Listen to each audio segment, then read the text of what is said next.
আরশের মেহমান করেছেন আল্লাহ, কত শান কত মান মোর কামলিওয়ালাম।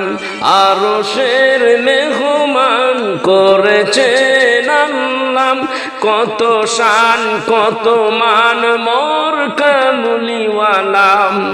ওগো মদিনাওয়ালা ইয়া রাসূলুল্লাহ ইয়া হাবিবাল্লাহ, এইভাবে কথাগুলি বলতেছিলেন। আর আপনার চোখ দিয়ে যখন দরদর করে চোখের পানিগুলি টপ টপ করে পড়তেছিল, তখন আমরা দুই ভাই কষ্ট পাইছিলাম গো নবীজি। একটু দূরে ছিলাম আমরা দুই ভাই, তখন দুই ভাই মিলে ওয়াদা করেছিলাম, আল্লাহ গো কোনদিন আবু জাহেলরে যদি একদিন বাগে পাই, তাহলে আজকে আবার আল্লাহর হাবিব চোখের পানি ফেলাইয়া ফেলাইয়া কান্দে, আর মক্কায় থাকতে পারলো না। যার কারণে ওরে যদি একদিন বাগে পাই, তাহলে ওরে ধরে ধরে পিটাবো, আর আমার রাসূলের বদলাটা নিয়ে নেব গো নবীজি। নবী আমার খুশি হয়ে গেছে গা। ডাকতে বলে ইয়া রাসূলুল্লাহ, সেই জন্য আমরা দুই ভাই ওয়াদা করেছিলাম, সেই জন্যই তো হুজুর আজকে যখন একেবারে কাছাকাছি আবু জাহেলকে যখন বাগে পাচ্ছি গো নবীজি, আমরা আর ছাড়বো না গো নবীজি। আবু জাহেলকে ধরবো, বদরে যাব, আবু জাহেলকে ধরবো, ধরে ধরে পিটাবো গো নবীজি। আর আবু জাহেলের কাছ থেকে আপনি নবীর প্রতিশোধটা নিয়ে নেব গো নবীজি। আল্লাহু আকবার। এই হলো আশা, এই হলো ইসলামিক সৈনিক। আপনি আমি কি সৈনিক হলাম বলেন? কি জবাব দিবেন আল্লাহর কাছে? বলেন কি জবাব দিবেন আল্লাহর কাছে? কি করেছেন বলেন? আপনি কি করেছেন? না হইতে পারছেন শহীদ, না হইতে পারলেন গাজী। হইলে এই দিকে থাকেন, নইলে ওই দিকে থাকেন, নইলে এই পারে থাকেন, নইলে ওই পারে থাকেন। মাঝখানে তাইকা ডুববে মরিয়া তো লাভ নেই। কথা কয় না? এই কথা কও। আমার রাসূল খুশি হয়ে গেছে। ওদের কথা শুনে রাসূল খুশি হয়েছে কিনা জোরে কর। নবী আমার খুশি হয়ে গেছে। রাসূল আরবি সাল্লাল্লাহু আলাইহি ওয়াসাল্লাম এত খুশি হয়েছে। বাচ্চা দুইটা ছোট হইলে কি হবে? তেজ আছে, যা আমি তোকে তোদের দুই ভাইকে অনুমতি দিয়ে দিলাম। আল্লাহু আকবার। এই হলো ইসলামের সৈনিক। আর আমরা কি ভুয়া সৈনিক? সাইনবোর্ড একটা লাগাইছি, মাথায় একখান টুপি, বরিশালের ধানের গোলার মতো একটা লাগাইছি। আমি বড় হুজুর, সুব্বা একটা পড়ছি, কামের বেলা কিছুই না। কথা কয় না? পিওর এলেম। কি শিখছেন আপনি?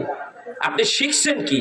আপনি যদি ম্যাট্রিক পাস হন, আইএ পাস হন, বিএ পাস হন, জেনারেল শিক্ষিত, ইসলামের জ্ঞান আপনার ভিতরে নেই, ওই যেই জ্ঞান অর্জন করেছেন, এই জ্ঞান দিয়ে কি কাল কিয়ামতের দিন নাজাত পাইতে পারেন? আপনি কি জানেন? আপনি চাঁদ নিয়ে গবেষণা করেছেন, আপনি মহাবিজ্ঞানী হয়েছেন, বড় বিজ্ঞানী হয়েছেন, আপনি তা জানেন, কিন্তু আপনি আর জানেন কি এই পৃথিবীতে কিভাবে বসবাস করা যায়? বিভিন্ন কিছু আপনি বই পুস্তক থেকে জানলেন, সেটা কি করলেন? এটার নাম জানা নয়। প্রকৃত জানা, প্রকৃত জ্ঞানী সেই ব্যক্তি যার ভিতরে কোরআন হাদিসের জ্ঞান আছে। ঠিক না বেঠি? তুমি তো ছোট্ট মানুষ, তোমাকে নেওয়া যাবে না জিহাদের ময়দানে, তোমাকে নেওয়া যাবে না। তোমাকে নিলে একটা বিপদ হয়ে যাবে। ইয়া রাসূলুল্লাহ ইয়া হাবিবাল্লাহ, আমি যদি ছোট হই, আমার ভাইও তো কিন্তু ছোট মানুষ, ওরে যদি অনুমতি দেন, আপনি কেন আমার অনুমতি দিবেন না? কি কথা যুক্তি ঠিক আছে না? আল্লাহর হাবিব বললেন, কে তোমার ভাই? ইয়া রাসূলুল্লাহ, ওই তো মাস, আমরা দুই ভাই মাত্র 1 বছরের ছোট বড়। হুজুর গো, সে যদি যাওয়ার অনুমতি পায়, আপনি কেন আমারে যেতে দিবেন না? আল্লাহর হাবিব বলে, তুমি যাও, যা হবার হয়ে গেছে, তুমি যাও। ইয়া রাসূলুল্লাহ ইয়া হাবিবাল্লাহ, যাব না গো নবীজি, আপনি মেহেরবানি করে আমাকে অনুমতি দেন গো নবীজি। আমার ভাই যদি যাইতে পারে, আমারে কেন অনুমতি দিবেন না? আমি কেন যাইতে পারবো না? আল্লাহর হাবিব বললেন, তাহলে কি করব? হাবিব বললেন, তুমি যেতে পারবে না। ইয়া রাসূলুল্লাহ ইয়া হাবিবাল্লাহ, আমার ভাই যাবে, আমি যাব না কেন? একটা কাজ করেন, আমরা দুই ভাইয়ের সঙ্গে কুস্তি লাগাইয়া দেন। আমি যদি আমার ভাইটারে কুস্তিতে হারাইয়া দিতে পারি, তাহলে আপনি আমারে ওই জিহাদের ময়দানে যাওয়ার অনুমতি দিবেননি। হায় হায় হায় হায় হায় রে! এই হলো ইসলাম। আর আপনার আর আমার ইসলাম কোথায় আজকে বলেন? শুধু মাহফিলের মধ্যে বসবেন না কেন? ঘটনাটা কি? এই বাচ্চা কি করতেছে, আপনি কি করলেন? ইয়া রাসূলুল্লাহ, আমার ভাইয়ের সঙ্গে কুস্তি লাগাইয়া দেন। আল্লাহর হাবিব বলেন, মনে মনে চিন্তা করে, হ্যাঁ ছেলেটাকে অনেক বললাম, তাকে তাড়াইতে পারি না, ছেলে তো যেতে চাই না। যদি ওদের দুই ভাইয়ের মধ্যে যদি আমি কুস্তি লাগাইয়া দেই, তাহলে এই ছেলেটা যদি পারে তাইলে যাইতে পারবে, না হয় দূরে যা। ঠিক কিনা? একটা সমাধানের ব্যবস্থা এই ছেলের মুখ দিয়েই বাইর হয়ে গেল। আল্লাহর হাবিব বলেন, কুস্তি লাগো তো দেখি, আমি দেখি। দুই ভাই সামনাসামনি দাঁড়ায় গেলেন। এইবার ছোট ভাই বড় ভাই রে ডাক দিয়া বলে, ভাই গো, আমরা কিন্তু আকারে প্রায় সেম সেম, তুমি যাচ্ছ আমি যাব না, এইটা কি তুমি চাও? তুমি যাবে আর আমি যাব না, তুমি কি চাও? বড় ভাই ডাক দিয়া বলে, এইটা আমি চাই না। এমন তো কথা ছিল না। কথা তাদের সাথে আগে একবার হয়ে গেছে। কি কথা? এটা একটু পরে আসতেছে। এমন কথা তো ছিল না রে ভাই, তাইলে আমি তোমাকে কিভাবে নিতে পারি? এ ভাই, আমি তোমাকে বলি, আমি তোমাকে যখন ধাক্কা দেব তুমি পড়ে যাবে, আর ওই অবস্থায় একটু পয়রা থাইকো, আর আমি তোমার বুকের উপরে বসে পড়ব। এই অবস্থা হইলে অবশ্যই আল্লাহর হাবিব আমাকে হুকুম, আমাকে পারমিশন দিয়ে দেবে।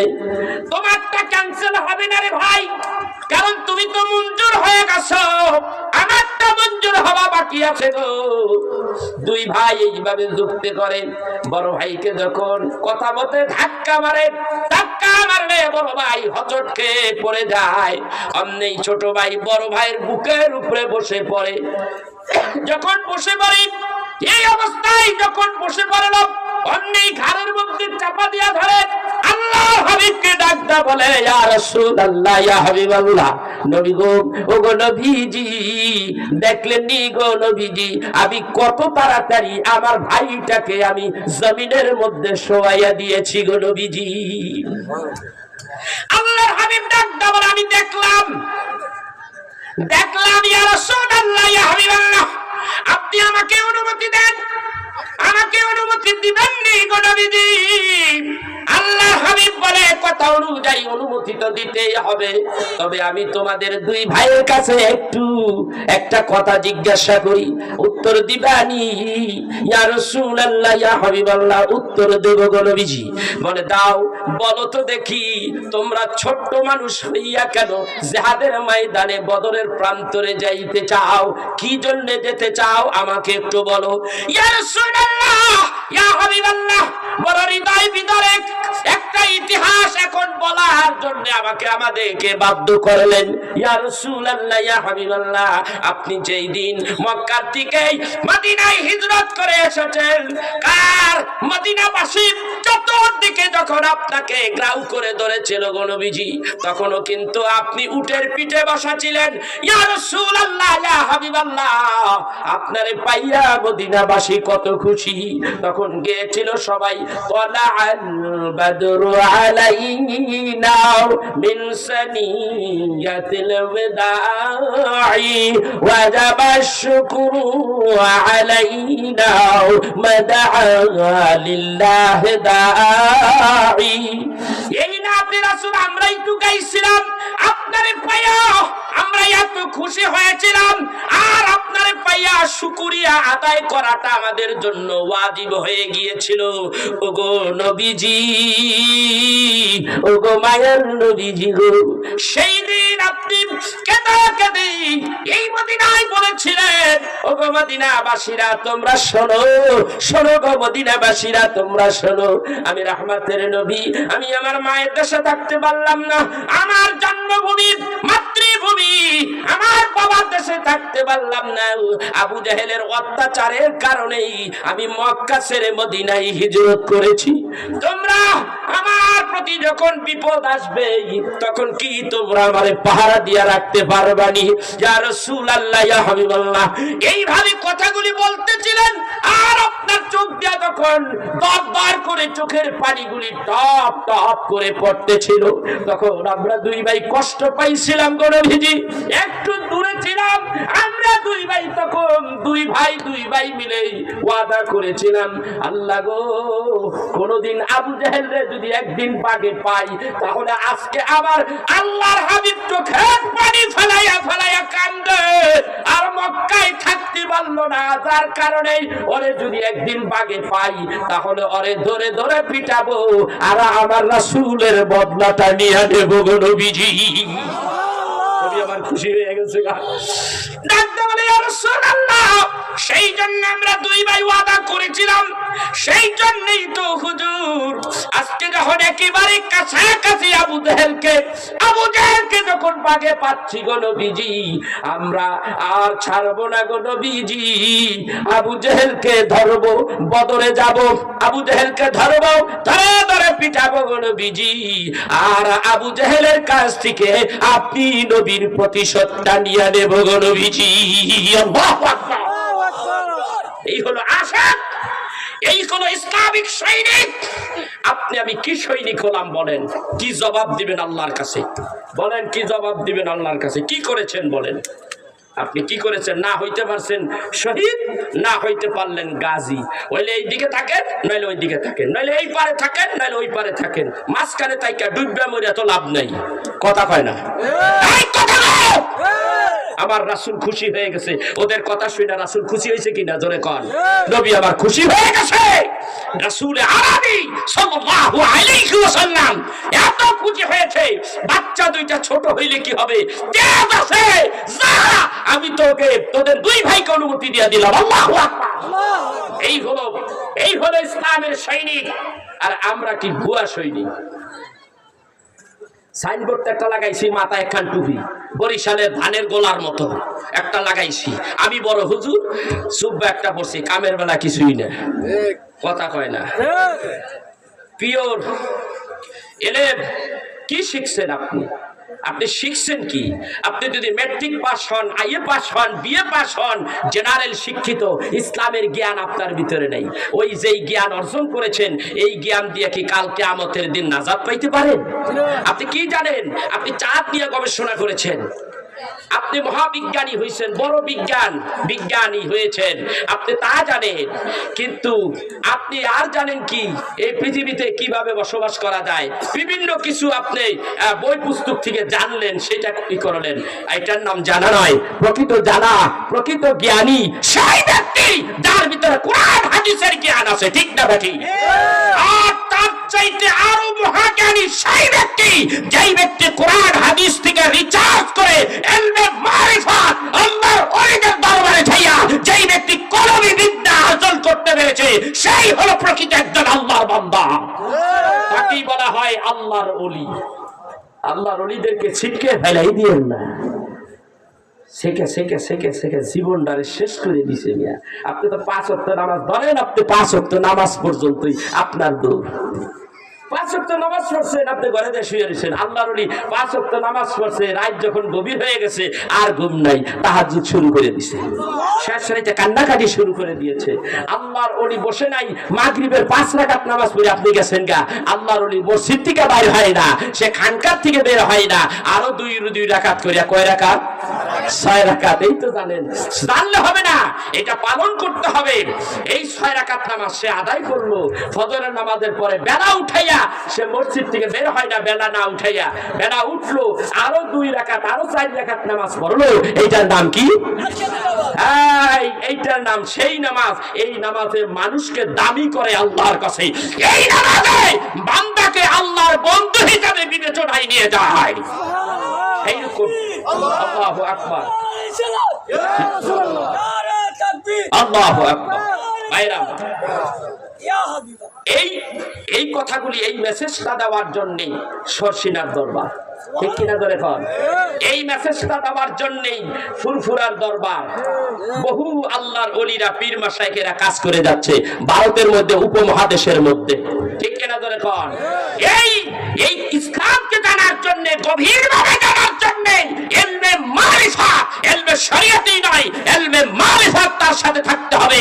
ইলমে তরিকাত, ইলমে হাকিকাত, এইগুলি জানাবার জন্যই আল্লাহর ওলিরা বিভিন্ন দরবারে বসে আছে। তোমাকে আমন্ত্রণ জানাচ্ছে, আসো কলবি বিদ্যা শিখো। আমি যদি নাও হই তো আমার কাছে জানা আছে, কোনটা জানলে, কোন পথে হাঁটলে তুমি আল্লাহওয়ালা হতে পারবে, তুমি আল্লাহর বন্ধু হতে পারবে, সেই বিদ্যাটা আমার কাছে আছে। আসো, আমি তোমাকে দেওয়ার জন্য প্রস্তুত, তুমি আসো। আমরা তো যাচ্ছি না, ঠিক কর না, জোরে কর না। ছেলেটা দাবার বেলা গজল কইব, আপনারা কোন গজল কইতে ও গায় না, চাচ্ছে না, ছেলে কুলাচ্ছে না। আমি দেখতেছি ও পারতেছে না, হয়তো আরেকটা প্রোগ্রাম আছে কোথায়, তার তারা আছে, থাকতেই পারে। আপনি জোর কইরে দুইটা গজল শুনাইলেন, সারা তো আস্তে আস্তে দুইটা মারিয়া দিল। আপনি কি শিখলেন এই দুইটা? হেডা কোন কথা কন, এই যে দুইটা গজল কইলো, আপনি কি শিখলেন? ওই কিছুক্ষণ পর্যন্ত ভিতে রাসূলের শানে একটু মুখটা ঘুরাইলেন, কামের বেলায় তো নাই, কথা কয় না, কামের বেলায় তো নাই, কামটা করলেন কি? তাইলে আপনার কি করতে হবে? আমরা বাস্তবে বিশ্বাসী, আমরা আর শুনতে চাই না, আমরা শুনবো, জানবো, আমল করব। এইটাই হলো ইসলামের রাইট কথা, ঠিক কিনা ধরে কও। সেই জন্য আল্লাহ চিনতে হলে এখন নবীর যুগ না, এখন আল্লাহ রাসূল পাইতে হলে, চিনতে হলে আল্লাহর হক্কানি পীর মাশায়েখদের দরবারে যেতে হবে, কি হবে না? আসতেছি পরে। আমি এই কিতাবুল জিহাদ অর্থাৎ কিতাবুল মাগাজি, হাদিস শরীফের কথাগুলি আমি আপনাদের কাছে তুলে ধরতেছি। এই বিশালতা আলোচনার, বিশাল আলোচনা, এটাকে আমি একেবারে সংক্ষিপ্ত করে নিয়ে আসবো, মূল কথাগুলি আপনাদের সামনে তুলে আনবো। এবার এই দুইটা অনুমতি পাইছে, এখন এই দুইটা রাসূল তো কইলো যে ওদের ভিতরে পাওয়ার আছে, ইমানি শক্তি আছে, ছোট হইলে কি হবে, পাওয়ার আছে, এখন অনুমতি দিয়ে দিলেন, অনুমতি পাইলেন। এইবার ওদের ভিতরে স্পিরিট আছে না নাই? পাওয়ার আছে না নাই? বাংলা কইলে বোঝে, ইংরেজি বোঝে না মুসলমান। স্পিরিট আছে না নাই? স্পিরিটের বাংলা কি? পাওয়ার। আবার আরেক ইংরেজি কইলো, এর নাম শক্তি। শক্তি আছে না নাই? জোরে কর, আছে না নাই? শক্তি পাইছে, এবার দিছে কে? আল্লাহ। কার মাধ্যমে? আরে রাসূলের মাধ্যমে। রাসূল সরাসরি। আপনি রাসূলকে কি ভাবলে বলে? কেউ বলে হুজুর, আমার প্রশ্ন করে, হুজুর আমি আল্লাহর গোলাম, রাসূলের গোলাম বলা যাবে? অবশ্যই বলা যাবে। তোমার গবেষণা নাই, রাসূলের গোলাম তুমি বলবে, অবশ্যই বলা যাবে। তুমি জানো না রাসূল আরবি সাল্লাল্লাহু আলাইহি ওয়াসাল্লাম সাহাবীদেরকে নিয়ে কাবা বাইতুল্লাহ হাজির, কাবা বাইতুল্লাহ শরীফের মধ্যে হাজির।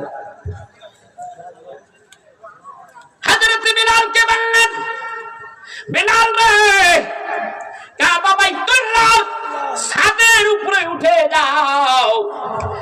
বেলাল রাদিয়াল্লাহু তাআলা আনহু কাবা বাইতুল্লাহর ছাদে, ইয়া রাসূলুল্লাহ, ইয়া হাবিবাল্লাহ, আমি বাইতুল্লাহ শরীফের ছাদের উপরে উঠেছি আযান দেওয়ার জন্য। আপনি বলুন গো নবীজি, এখন আমি কোন দিকে তাকাইয়া আযান দেব গো নবীজি? এখানে কবলা কোথায়? কথা কয় না, এখন কেবলা কোথায়? এখন আমি একটু দেখতে চাই সুন্নি মুসলমান, ও কুমিল্লার ভাইরা, আপনারা সুন্নি মুসলমান, এবার একটু দেখতে চাই কেবলা কোথায় এখন, কোন তো দেখি। কথা কয় না, কথা কয় না, কেবলা কই? কেবলা কই? আল্লাহ হাবিবকে বললেন, ইয়া রাসূলুল্লাহ, আমি কোন দিকে তাকাইয়া আযান দেব গো নবীজি? আল্লাহ নবী রাখদা বলে, আমি মুহাম্মাদুর রাসূলুল্লাহ সাল্লাল্লাহু আলাইহি ওয়াসাল্লাম, আমার দিকে তাকাইয়া আযান দাও রে বিলাল। আল্লাহু আকবার। কাবা কোথায়? কাবা তো নিচে। এখন কাবা কোথায়? এখন হইল আমার রহমতের নবী। কেন আপনি জানেন না? কাবারি কাবা মদিনা, কোন নিয়ে আপনারা এর কথা কয় না কে? এ বাবা, আল্লাহ তাআলার কাবার কাবা মুহাম্মদুর রাসূলুল্লাহ সাল্লাল্লাহু আলাইহি ওয়াসাল্লাম আল্লাহর নবী বিলালকে বলে, বিলাল রে, আমার দিকে তাকাইয়া তুমি আযান দাও। এর হাকিকত কি বুঝেনি? আবার আজরাইল আইছে রূহ কবজ করতে। কার? একজন ইহুদির রুহু কবজ করতে আইছে। কে আইছে? আজরাইল আইছে। এখন রুহু কবজ করবে ওই যিনি রুহু কবজ করবে মালাকুল মউত আজরাইল আপনার বাবার রুহুটা কবজ করতে আসছে। আপনি দেখছেননি? কথা কয় না। আপনি দেখছেননি? আমার বাবা রুহু কবজ করতে আসছে। আমার বাবা আমার সামনে, আমার বাবা আমার সামনের দিকে দুনিয়া থেকে বিদায় হয়ে গেল। কিছুক্ষণ আগে কথা বলেছে টাস টাস, মাত্র 10 থেকে 12 মিনিটের মধ্যে রুহুটা বের হয়ে গেল। কোনখান দিয়া নিল রে?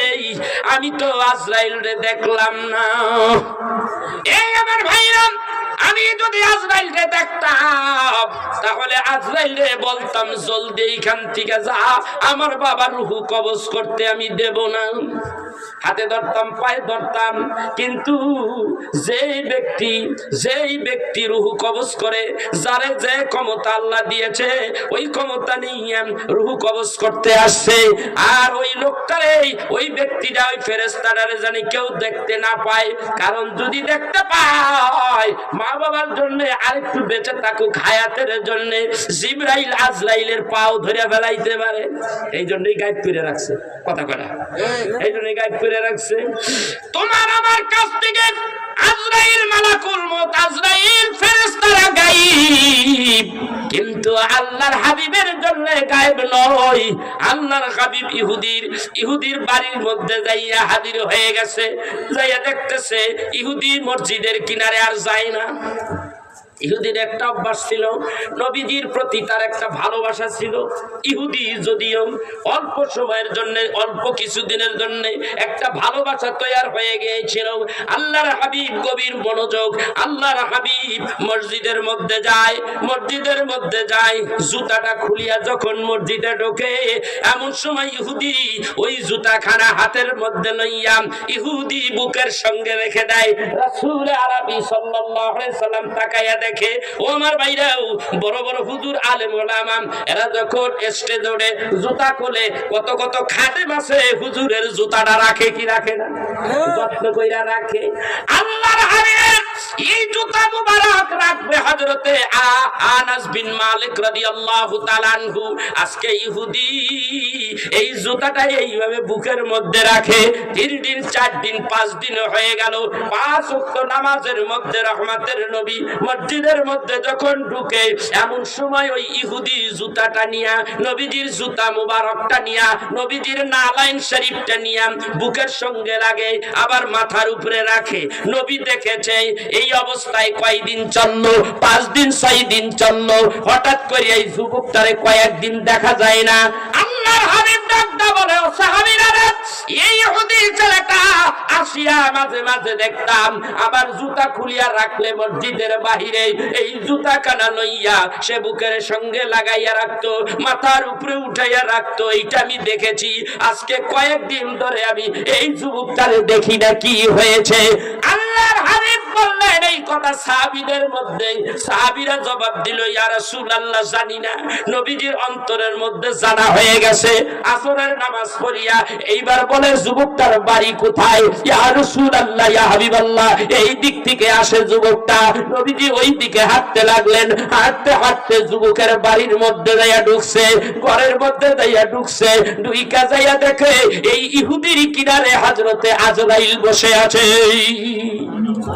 কত বড় পাওয়ারফুল নবী আমার! আল্লাহর হাবিব ডাকতে বলে, আজরাইল, এই জায়গায় কি জন্য আসছো রে আজরাইল? আজরাইল ডাইকা বলে, ইয়া রাসূলুল্লাহ, ইয়া হাবিবাল্লাহ, আল্লাহর হুকুম হয়ে গেছে গো নবীজি, এই ছেলেটার রূহটা কবজ করতে আল্লাহ বলে দিয়েছে। এ আজরাইল, জলদি ভাগো রে, জলদি ভাগো এখান থেকে, আউট, তাড়াতাড়ি ভাগো। কথা কয় ডাকে আপনি, আমি চেষ্টা করলে এইভাবে আউট করলে আউট হইব, আপনারা সুদ্ধা খাইয়ে নেইব। কথা বুঝতে পেরেছে?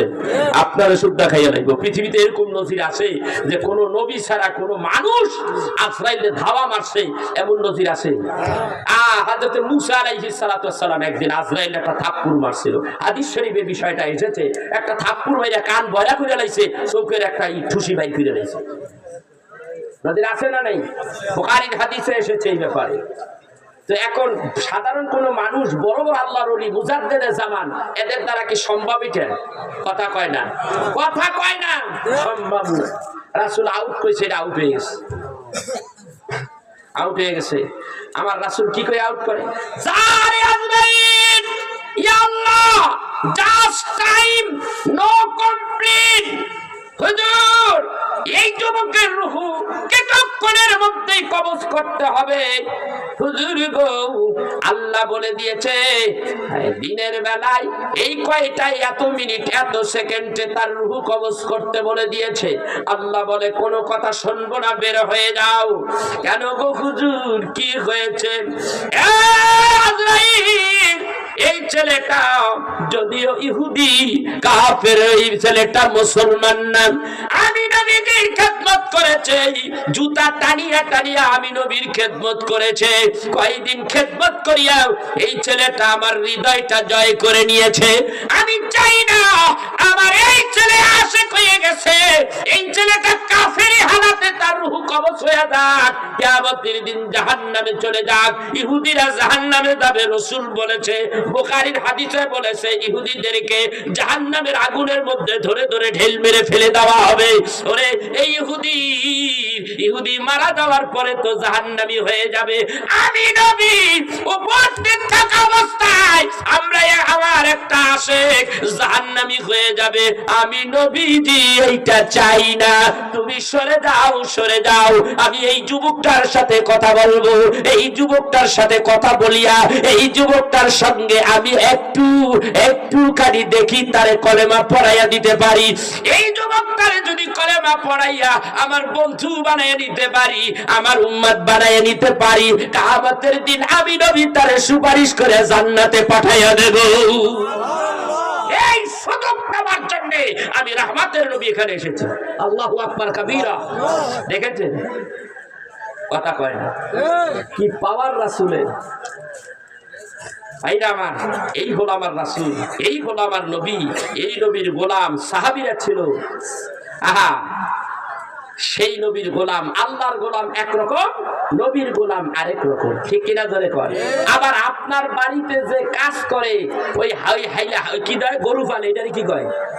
কথা কয় না, রাখাল। এই রাখাল আরবিতে তাকে গোলাম বলা হয়। ওই যুগে গোলাম, দেখেন নাই হাদিস শরীফ আছে, এই আমল করলে এতগুলি গোলাম আজাদ হয়ে যায়, শুনেন নাই? ওই যুগে গোলাম আসলে কিসের গোলাম? কাজের গোলাম। একটা হলো রাসূলের গোলাম, একটা হলো কাজের গোলাম, বাড়িওয়ালার গোলাম। বাড়িতে যারা আছে সেই বাড়ির গোলাম, আরেকটা হলো রাসূলের গোলাম, আরেকটা হলো আল্লাহর গোলাম। তিনটা সেকশন আলাদা আলাদা। ঠিক কিনা জোরে কর? ভাইরা আমার, বুঝতে আবার ভুল করেন না। আসেন মূল জায়গায় যাব। সেই রাসূল আমরা চাই কি চাই না? জোরে কোন, চাই কি চাই না? সেই রাসূলকে আমরা যদি চেয়ে থাকি তাহলে রাসূলের শানে আমরা একটু দুরূদ শরীফ পড়ি। আওয়াজ দিয়া দুরূদ শরীফ পড়ি। আল্লাহুম্মা সাল্লি সাইয়্যিদিনা মাওলানা ওয়া আলা আলিহি সাইয়্যিদিনা। দুরূদের আওয়াজ হইল না।